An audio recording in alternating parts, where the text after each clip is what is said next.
Welcome to the Peaceful Parenting Podcast. I'm your host, Sarah Rosensweet, mom of 3 young people, peaceful parenting coach, and your cheerleader and guide on all things parenting.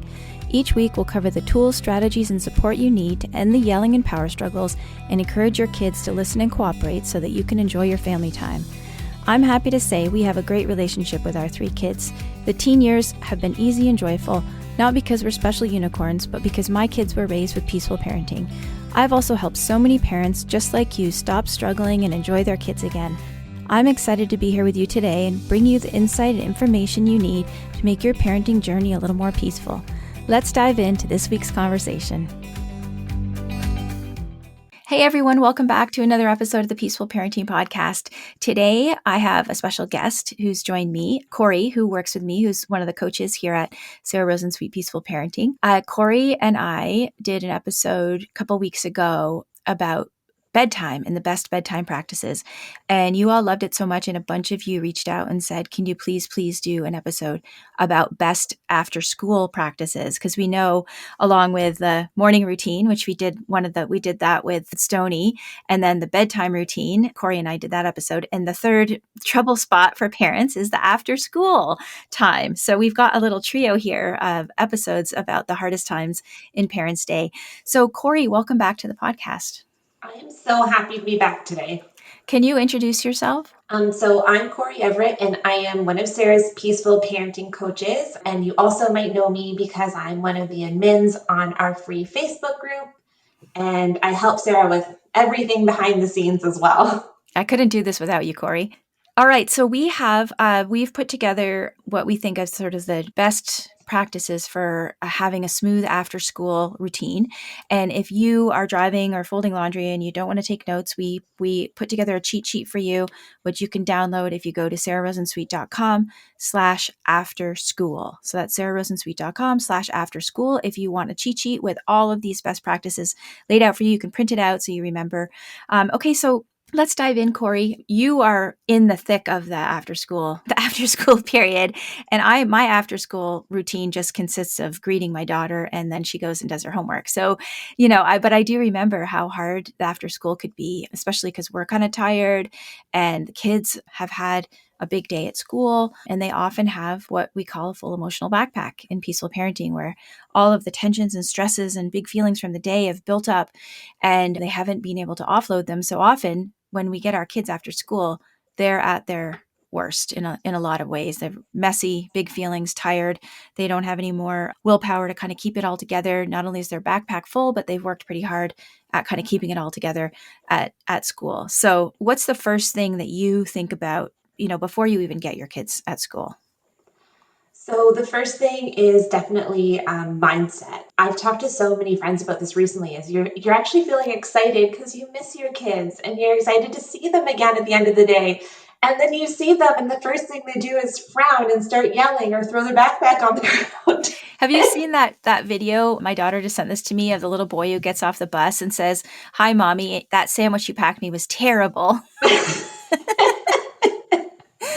Yes, and honestly, that could be one of my children. I know when my son gets off of the backpack, gets off the bus, the first thing he does is throw his backpack on the ground and look at me with kind of this look like, I can't do this. And I have to put him on my back, and we have to sort of get to our house that way. Otherwise, he's just, he's held it together all day in kindergarten. He's just done for. So there's that, sort of that tension between I've missed everyone so much, and then you get this blah. So what do you do to sort of help yourself with that? Well, one of the big things I do is I make sure that I have eaten before I get my kids. So the only way that I can be ready for the fact that they're not going to be in the best headspace is if I am not hungry. So I've done this from the time my first son was really little and he was going to daycare, where even if it was just grabbing a granola bar or a handful of nuts before I got in the car to go get him. And now I'm really lucky because I work from home. So I put together their after school snack and make myself a snack at the same time so that I've already eaten when they get off the bus. And maybe not everyone's as hungry as me, but that is the number one thing I can do in order to arrive and be ready for whatever they throw at me.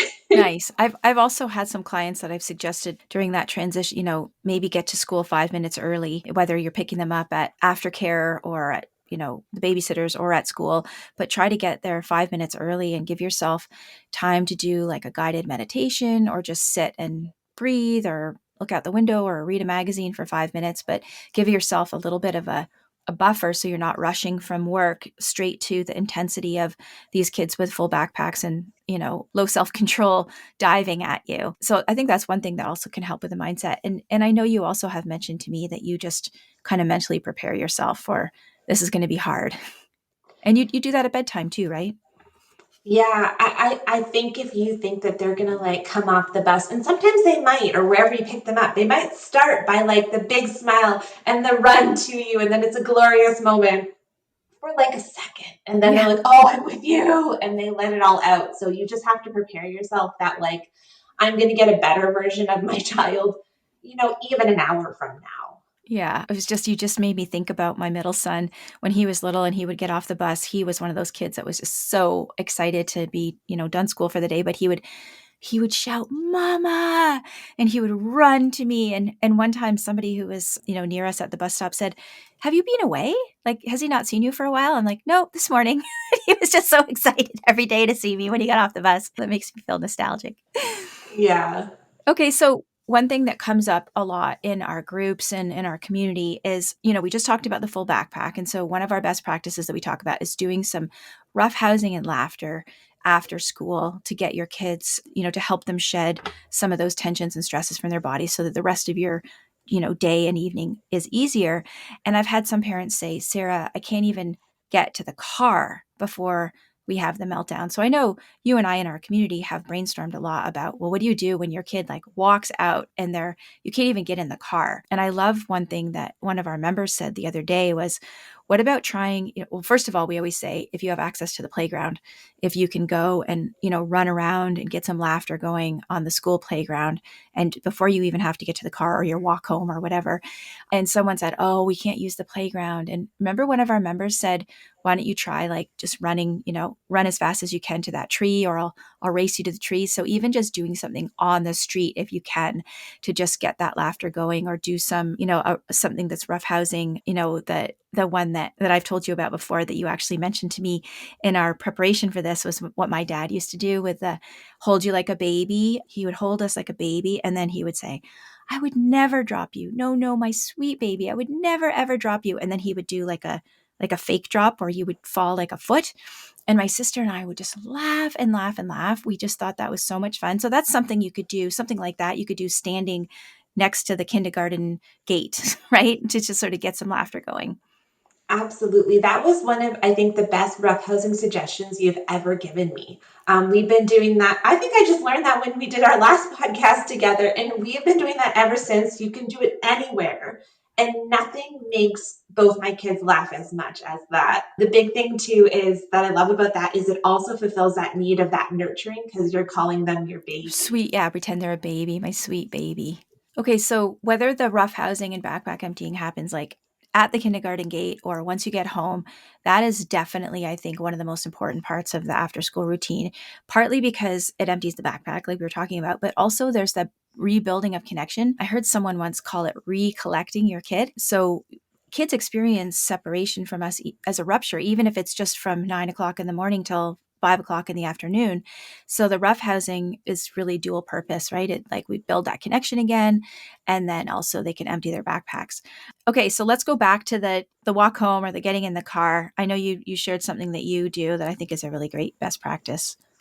So with my youngest, he found daycare really, really hard. And the second that he saw my face, the opposite thing happened, where instead of looking happy, he'd instantly pick up a bucket of toys and just dump it everywhere. It was like he was holding all of his good behavior so tight all day. The second he saw me, he had to dump something. So we really had to have an emergency exit plan. We just had to get out of there as quickly as we could so that he could be in a safe space and relax. So we really used the when then. It was when we get in the car, then you get your favorite snack. And I'd be happy to just sit there in the car and let him eat. But I just knew for him, he needed to get back into our car and our safe space. So I always made sure that we had something desirable that I was planning to give him anyways, Yeah.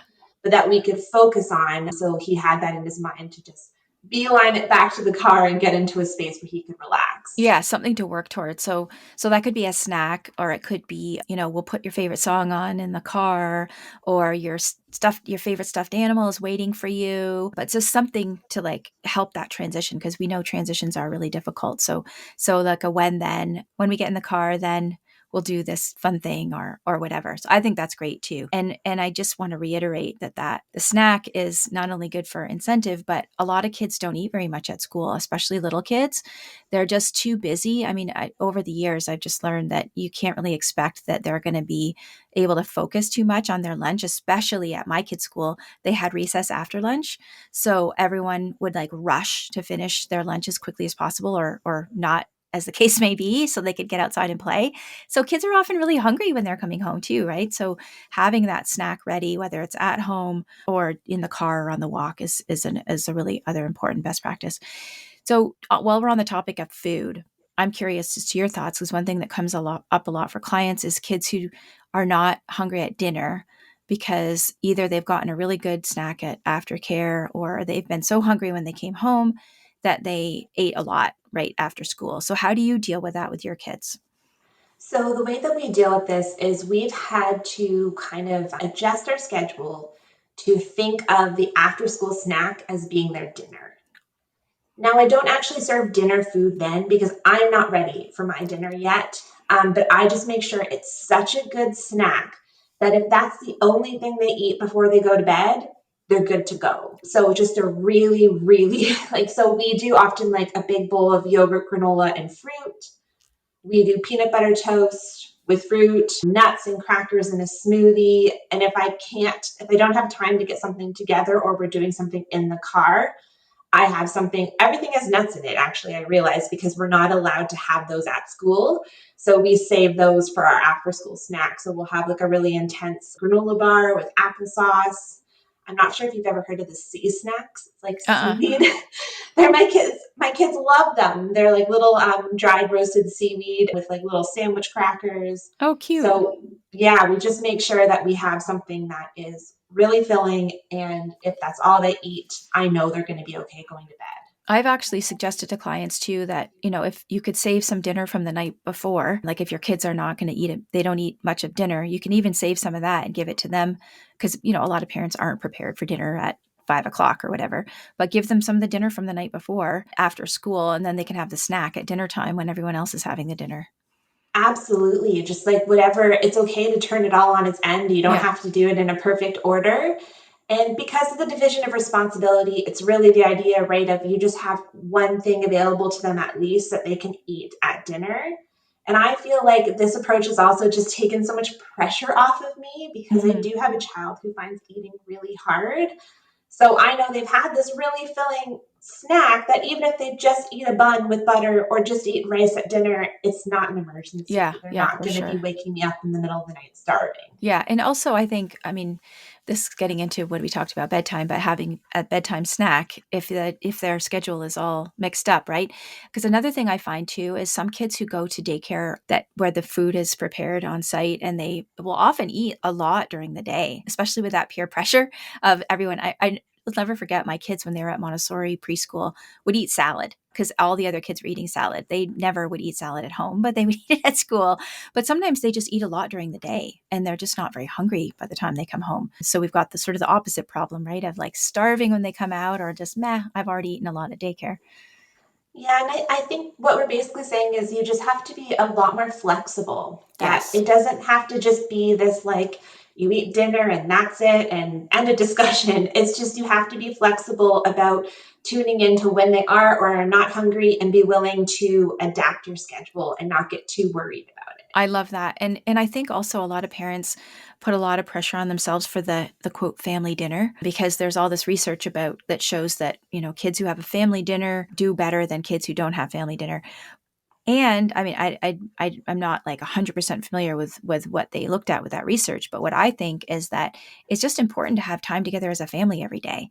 So for some families, that might be breakfast. For some families, that might be, some other time in the day. But I don't think it's literally the fact that you're eating food together at 6 o'clock that has a good outcome for kids. I think it's that togetherness where people are relaxed and enjoying each other's company in a warm environment. So don't worry if it's not happening for you for that, and plus as your kids get older, there's extracurriculars, people have practice and, different engagements. So the family dinner, I know with teenagers, is almost impossible. But we do have lots of nice time together. Exactly. I think I agree with you. I also haven't looked deeply into the research, but it just struck me as you're finding a set time to be together each Yeah. day. And I know we almost do that more for the snack, where we're just all sitting together talking and eating the snack. That's more relaxed in some ways than our dinners are. Hmm. Okay, so walking in the door, what's your routine for that? I know a lot of people, that's another crunch time where they have certain expectations for their kids. And I often say, you might want to let go of some of your expectations because kids have really low resources at that time. What's your experience with that? So I actually just talked about this with a client recently, and we said basically have no expectations about when they walk in the door except for washing your hands. Yeah, As we know, kids are just so germy and they're always getting sick, especially in the early years. So we just made it like the only thing I expect from you is to wash your hands, and everything else I'm expecting I'm going to need to help them with. yeah, I am lucky if sometimes they do get their bags into their bins. That's considered just like a real win that day. But I've learned I can't. I even tried putting visual schedules up that showed like wash hands, put bags in bins, take lunch bags into the kitchen, and right. they just could not Yeah. do that. They're too And tired at that point. And at a certain point, like really, like how much energy do you want to expend to try to get your child to take their own lunch bag into the kitchen where honestly, it's just a lot. If it's easier for you to do yourself, just do it yourself. I love though that you said the wash hands because that actually, when my kids were little, that was also non-negotiable. Like that was even before COVID or whatever. But we had this saying, not, I don't know, saying mantra where we walked in the door and I said, shoes off, wash hands. Like that was just like, that was the thing, shoes off, wash hands. And they just really absorbed that. And it sort of just became part of, nobody to this day, my children, they're not children anymore. If they have friends come over, the first thing the friends do is go in the bathroom and wash their hands because they were so like the little kids would come over and I'd be like, everybody go in the bathroom and wash your hands. And even their friends got to the shoes off, wash hands because it was just such a, strong association with walking in the Rosensweet store. That's what you do. That is so good. I love that. And I know some of our clients have had trouble with washing hands, so I always suggest, do you want to wash your hands in the bathroom or do you want to wash your hands in the kitchen? Do you want me to help you wash your hands? Do you want to do it by yourself? If maybe it's even if you really are having power struggles, do you want to use hand sanitizer or wash your hands? I also think, going to the store and choosing like a fun, foaming soap with Dora on it. I mean, Dora's outdated, but you know what I mean? Whatever you can do to sort of get some buy-in on that hand washing, or even set up a little, play, a couple of things to play with in the bathroom sink while they're playing, but they're washing their hands at the same time. Yeah, that's perfect. With my kids too, I can get them to do pretty much anything if there's music involved. Yeah, nice. Yeah. So we So the still hand sing all washing sorts of song. hand washing songs. That's awesome. All right, so we're in the door. The shoes are off. The hands are washed. If we haven't done roughhousing yet, I think the perfect time to do some, connecting and roughhousing. A lot of parents also ask me, and I'm curious about your take on this. What about screen time after school? For anyone who's in our Facebook group, they'll know screen time is probably one of the most divisive topics that you can bring up. And what I have learned is I really need to be fluid and flexible when it comes to screen time because there's two things. First of all, I need to really be honest about what my capacity is and also take into account how our screens currently affecting my children. So if I'm going through a period where, my resources are really, really low, then I might need screen time when they get home because, or if I'm alone and I do need to make dinner, I might need just a little bit of screen time to help me take care of myself. And I've learned to be compassionate to myself and allow that as I need it. But I've also learned that with my children, they do better with screen time earlier in the day. So if we're going to do screen time, I'd prefer it to be more in the morning than later. Yeah. I recently realized too, we've had so many things going on that they actually just do better with no screens at all during the week. Yeah, we had when my kids were young, we had no screens Monday through Thursday. And it was just easier for me rather than the negotiation all the time. Like, can I watch a show? When can I watch a show? And so we just did no screens Monday through Thursday. And, it can be a little bit tough, especially if that's new for you. But if you hang in there through the transition of the boredom and what am I going to do? I think it actually could, and again, respecting parents' resources, because for some people that just might not work. But if it's something that you're curious about, but it seems hard, give it a shot. And you can always start with, no screens on Monday, and then you go 2 days, and then you go 3 days until you've worked up to the 4 days. Because I really think it's nice for kids to have like, time to play, some downtime after school. And especially if we have limited time with them, some time to connect. And so that worked really well for our family. We did that for years. I think I made exceptions if like the weather was terrible or I, wasn't feeling well or something like that. Yeah, and that's where we were at. We had a really tough fall. We had a lot going on in our family, and so I realized I needed the screens a little bit more because I that's the only way I was going to get through the day. But I have more resources right now, so we're back to not doing it during the week, and I do notice a huge difference with my particular children when we don't do it during the week. Now, I can't just like pull away the TV though and then be like, there you go, friends, off you go. I've had to kind of set up some scaffolding. So we make sure that we have activities kind of ready throughout the house. And with that, it means I've had to be very open to the fact that my house always looks really messy. But you know what? It's either they're playing independently and there's mess, or it's cleaner, but then, they need more of the screens. So Yeah. we have like Lego stations in multiple locations in our house because that's my children. And we also have like a table that's near me in the kitchen. And I'm always rotating art supplies so that they're often just like coloring near me while I'm doing things in the kitchen. Yeah, and I think that's key too to highlight is that kids often want to be near us after school. So having actually setting up your house in a way that there are, if you're making dinner or maybe you even have to finish a little bit of work or something, that there's something that they can do that's near you because they've been away all day and they, we'll never be as popular as when our children are little.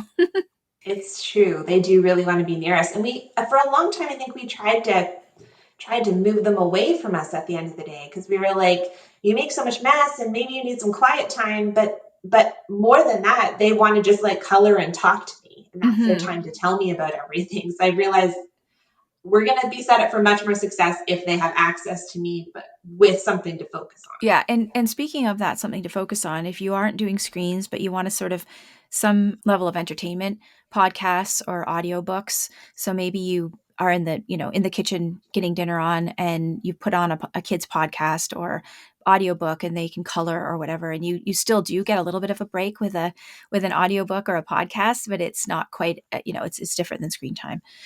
So I know some of our listeners have after school activities. I think that the sort of best practice peaceful parenting is to try to simplify our lives as much as possible. That said, I don't want anyone to feel like judged if they have a lot of after school activities, but I think you just have to be aware that that can cause more stress in your life if you have a lot of, gymnastics and swimming and all of those things. And so I kind of want to give people our permission slip to, if it is feeling stressful for them, if you love it and your kids love it and everyone's regulated and you're not stressed and you're not having any problems, go for it. I'm sure that they love those lessons and things that you're doing. And it's become such a what's the right word? People feel like they have to do it. Like they're selling their kids short if they don't have, these different activities for them every day. And I just want us to be able to give them a permission slip to say, you don't have to do that stuff. If it's not working for you, if it feels too stressful, kids are fine and thrive when they can just kind of play after school. They don't need a million activities. And that's so true. So I'll admit, we are kind of minimalists already with that. And we try to only have one activity per week that they do. And instead, we try and do more activities that we can all do together. I naturally did this, but was very inspired by Hunt Gather Parent and Nicolene's book, where she talked about trying to find ways that you're doing activities all together versus trying to just put your children in activities. Right. Or So have we try everything and be kid focused. Yeah. exactly. So we try and do like skiing all together as a family on the weekend. But during the week, we had one thing, and that currently has been swimming lessons because we do spend time on water pretty much all summer long. But my one son recently told me that even that one activity he thinks was too much. It felt Hmm. like a big day to him. And he was, even though he enjoys it, it was making him too tired. So we're even pulling that back and just sticking to the activities together as a family on the weekend for the foreseeable future. Yeah, that makes sense. One question when, I know we put this in the Facebook group that we were doing this episode and what did parents want support on the after school routine? And I know one thing that people were asking about was homework. So, where do we fit homework into this? There are a couple of different ways that I think could work depending on your family and you. Some people find it much easier to just come home and go straight into homework and kind of just get it over with. Other people find it easier to come home, have a break, play a little bit, and then do homework. I would love it if nobody had homework. I would love that. And just a little aside, what the research shows is that there is not really any benefit to homework until middle school in terms of kids education. And I follow a couple of people who have made a point from when their kids were little telling the teachers we're a no homework family. So I just want to say that's a possibility. If homework causes a lot of stress for your family and your kids are just spent after school, you can think about maybe your kids don't need to do homework. Sorry, teachers out there. I really respect you and the work that you're doing.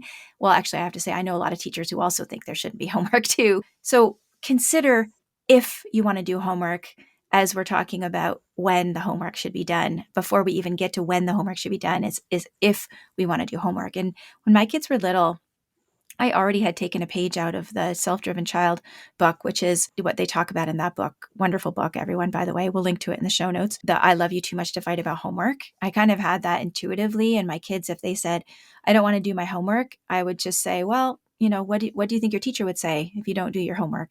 And inevitably they would do it. But honestly, I didn't, not that I didn't care, like I care about them and their education, but I wasn't going to be the homework police. I would be there and offer to help. If they needed help, I would sit with them.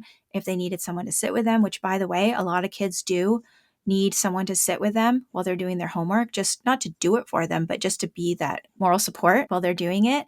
So I really just left it up to them. Do you want to do your homework or not? And if they did, I helped them if they needed, sit with them if they needed. But honestly, like we don't have to be the homework police. My kids are still a little on the younger end. So we have one in kindergarten and one in grade two. And we reached out to our teacher because the very little homework that she did give, our son just was too spent to do it. And she let us know that he could do it in his own way and gave us a whole bunch of suggestions for how he could do it in a more active, fun way. And so we were able to adapt that and get done what she needed us to do, but in a way that she helped us come up with that would be work better for him too. So the teachers do have some really creative ideas if it isn't working for your kid. That's great. And I would also say that if you do want your kids to do some extra learning after school, read together. Have them read to you, you read to them. Like that's what a lot of people say is one of the most important things you can do to raise a reader is to read together. Yes, and that's just such an important part of the life with my family too. I was really pleased too recently that when my son was pretending to be me, he put on glasses and picked up a book and crossed his legs and was holding a mug. And I was like, okay, I've instilled in them that reading is something that we do. That's awesome. Yeah. To be honest, playing was not my biggest strength as a parent. Like, I did, but I always was really, I'd read books for hours to them. Well, Corey, this has been really great. I think this is going to be really helpful for a lot of parents. Was there anything that you wanted to add that we haven't talked about yet? Yes. So one of my favorite tools, and we're not endorsed by them, I just love this, is loop earplugs. I've learned that as a very sensory sensitive parent, I can get really overwhelmed when everybody is being really loud, and everyone is often really loud when they get home from school. Probably because a lot of the time they're being forced to be pretty quiet, right? So they normally have like their loudest voices on possible. My youngest son, we say, only has stadium, so he's very noisy. And the loop earplugs, the second I find myself going, shh, like a librarian. I know it's time to put my loop earplugs in, and they're specifically designed so that you can still hear everyone. It just takes everything down a notch. Lowers the And it allows decibel me to, level. yes, and it allows me to be a much calmer parent to my kids at that after school period because I'm not getting overwhelmed by just the noise level.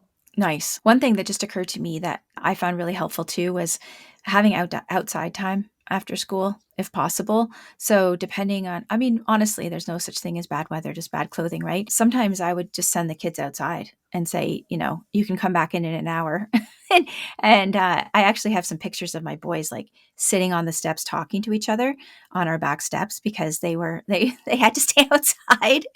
But I would say we'll have like a nice snack when you come back in. But having the play outside or stopping at a park on the way home if you can, but just that free play and being in nature, or even if where you live, maybe there's some like little nature trails or something like that. And it also helps to shorten the amount of time that you're at home after school to go to the playground or be outside in some way. And another thing I think that we didn't touch on was play dates. Play dates can be a nice thing for after school if your child has the resources.